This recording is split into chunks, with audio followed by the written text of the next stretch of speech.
Assalamualaikum warahmatullahi wabarakatuh. Kami dari kelompok 6 akan mempresentasikan hasil dari kerja kelompok kami. Saya akan menjelaskan pengertian pembelajaran, yaitu kegiatan yang dilakukan untuk menginisiasi, memfasilitasi, dan meningkatkan intensitas dan kualitas belajar pada diri, merupakan bagian dari pembelajaran. Sebagian kecil pembelajaran terjadi juga di lingkungan masyarakat, misalnya pada saat kegiatan kaukulikuler atau kegiatan di luar kelas dalam rangka tugas suatu mata pelajaran, ekstrakurikuler dan ekstramural, atau kegiatan dalam rangka proyek belajar atau kegiatan di luar kurikulum yang diselenggarakan di luar kampus sekolah. Menurut Cagney, Briggs, dan Walker tahun 1992, pembelajaran adalah serangkaian kegiatan yang dirancang untuk memungkinkan terjadinya proses belajar pada siswa. Dengan demikian, pembelajaran merupakan salah satu bentuk kegiatan pembelajaran. Sumber belajar atau learning research secara umum diartikan sebagai segala sesuatu yang dapat digunakan oleh peserta didik dan pendidik dalam proses belajar dan pembelajaran. Kegiatan pembelajaran mengacu pada penggunaan pendekatan, strategi, metode dan teknik, dan media dalam rangka membangun proses belajar, antara lain membahas materi dan melakukan pengalaman belajar sehingga tujuan pembelajaran dapat dicapai secara optimal. Proses pembelajaran secara arti luas merupakan jantungnya dari pendidikan untuk mengembangkan kemampuan, membangun watak dan peradaban bangsa yang bermartabat dalam rangka pencerdasan kehidupan bangsa. Berikutnya adalah pengertian hakikat pembelajaran. Pada hakikatnya, pembelajaran merupakan interaksi timbal balik antara peserta didik dan guru dalam proses belajar mengajar yang dinamis untuk mentransfer nilai-nilai ke siswa supaya dapat melakukan perubahan tingkah laku maupun pengetahuan, sehingga siswa dapat mencapai cita-cita yang diinginkan. Kemudian menerapkan strategi yang efisien dalam mengajar salah satu dari beberapa cara dalam melakukan kegiatan belajar, mengajar, dan pembelajaran.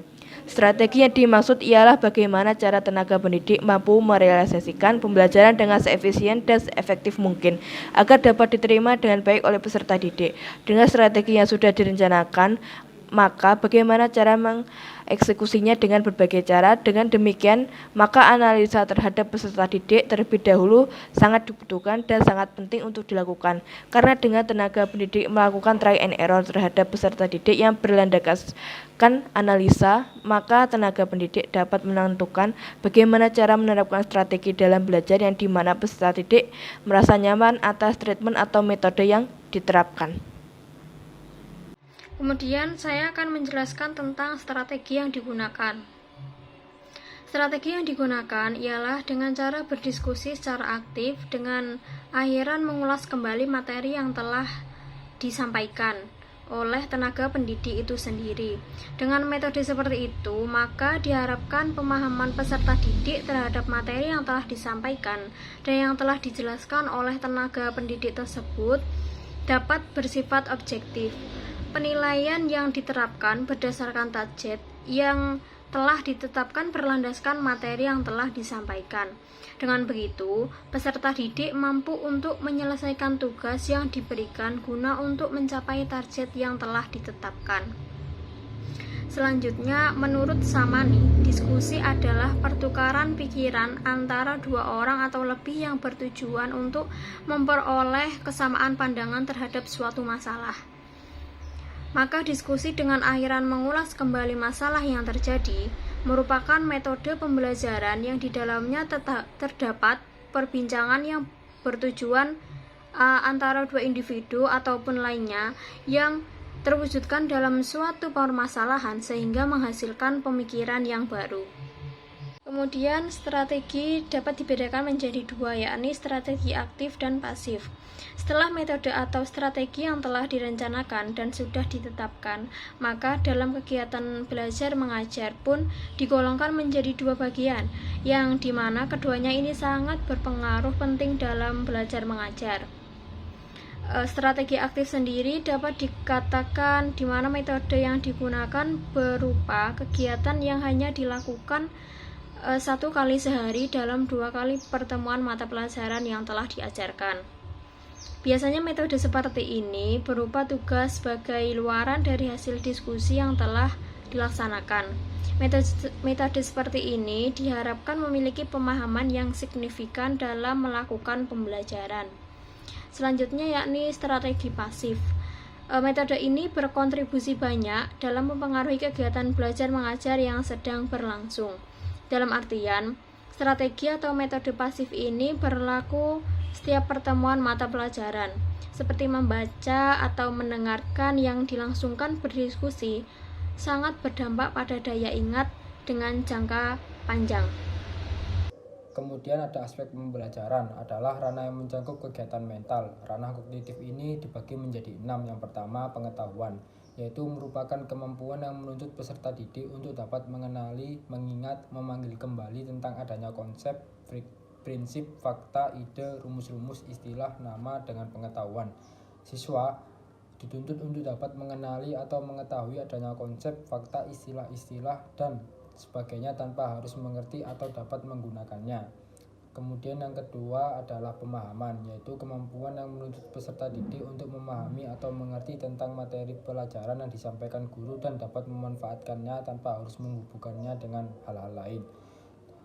Lalu yang ketiga adalah penerapan atau pengaplikasian, yaitu kemampuan yang menuntut peserta didik untuk menggunakan ide-ide umum, tata cara ataupun metode, prinsip, dan teori-teori dalam situasi baru dan konkret. Aplikasi atau penerapan ini adalah merupakan proses berpikir setingkat lebih tinggi ketimbang pemahaman. Lalu kemudian yang keempat adalah analisis, yaitu kemampuan yang menuntut peserta didik untuk menguraikan suatu situasi atau keadaan tertentu dalam unsur-unsur atau komponen pembentuknya. Lalu selanjutnya ada sintetis, yaitu penyatuan unsur-unsur atau bagian-bagian ke dalam bentuk menyeluruh. Kemudian ada evaluasi, yaitu kemampuan yang menuntut peserta didik untuk dapat mengevaluasi suatu situasi, keadaan, pernyataan, atau konsep berdasarkan cerita tertentu. Ranah yang berkaitan dengan sikap dan nilai. Sikap seorang dapat diramalkan perubahannya apabila ia telah memiliki penguasaan kognitif tingkat tinggi. Ada beberapa kategori ranah efektif sebagai hasil belajar, yaitu 1. Penerimaan, adalah kepekaan seseorang dalam menerima rangsangan atau stimulus dari luar yang datang kepada dirinya dalam bentuk masalah, situasi, gejala, dan lain sebagainya. Termasuk dalam jenjang ini, misalnya adalah kesadaran untuk menerima stimulus, mengontrol dan menyeleksi gejala-gejala atau rangsangan yang datang dari luar. Kemudian yang kedua ada jawaban, yakni reaksi yang diberikan oleh seseorang terhadap stimulus yang datang dari luar.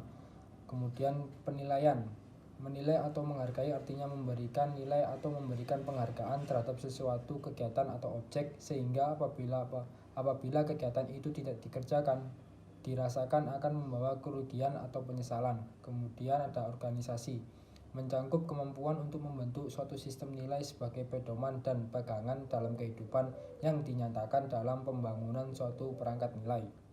Lalu ada karakteristik nilai, mencangkup kemampuan untuk menghayati nilai-nilai kehidupan sehari-hari sehingga pada dirinya dijadikan pedoman yang nyata dan jelas dalam berbagai bidang kehidupan. Kemudian ada ranah yang berkaitan dengan keterampilan, skill, atau kemampuan bertindak setelah seseorang menerima pengalaman belajar tertentu. Hasil belajar ranah psikomotorik dikemukakan oleh Simpon 1956 yang menyatakan bahwa hasil belajar psikomotor ini tampak dalam bentuk keterampilan atau skill dan kemampuan bertindak individu. Hasil belajar ini sebenarnya merupakan kelanjutan dari hasil belajar kognitif. Efektif hal ini bisa dilihat apabila peserta didik telah menunjukkan perilaku dan perbuatan tertentu sesuai dengan makna yang terkandung dalam ranah kognitif dan ranah efektifnya.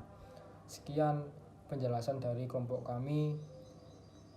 Bila ada salah katanya mohon maaf. Wassalamualaikum warahmatullahi wabarakatuh.